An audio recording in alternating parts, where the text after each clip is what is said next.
দুই দফা জানাজা শেষে দাফন করা হলো মাগুরায় ধর্ষণের শিকার শিশু আসিয়াকে। বিকেলে হেলিকপ্টারে করে তার মরদেহ নিয়ে যাওয়া হয় মাগুরায় নোমানী মাঠ ও নিজ বাড়ির জারিয়ায়। জানাজার পর চিরনিদ্রায় শায়িত করা হয় আসিয়াকে। জানাজায় অংশ নেওয়া প্রত্যেকে আসিয়ার আত্মার মাগফিরাত কামনার পাশাপাশি চাইলেন ধর্ষকদের দৃষ্টান্তমূলক শাস্তি।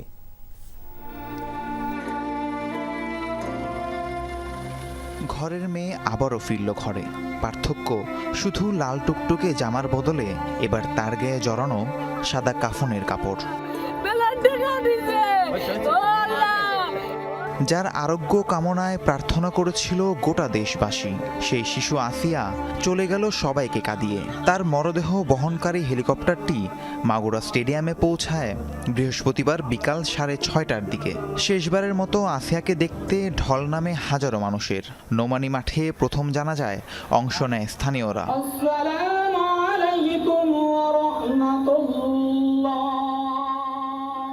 এরপর আসিয়ার গ্রামের বাড়ি জারিয়ায় দ্বিতীয় জানাজা অনুষ্ঠিত হয়। আত্মীয় স্বজন পাড়া প্রতিবেশী বিদায় জানায় শিশুটিকে। পরে সোনাইকুণ্ডি সম্মিলিত ঈদগাহ কবরস্থানে দাফন করা হয় তাকে। সেখানে উপস্থিত ছিলেন মৎস্য প্রাণী সম্পদ উপদেষ্টা ফরিদা আক্তার ও জাতীয় নাগরিক পার্টির নেতারা।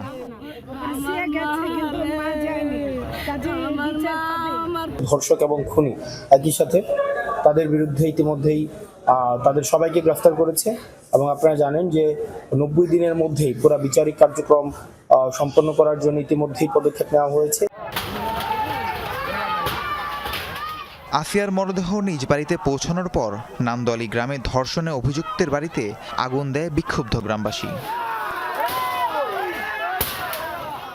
রাহিম সারোয়ার, যমুনা নিউজ।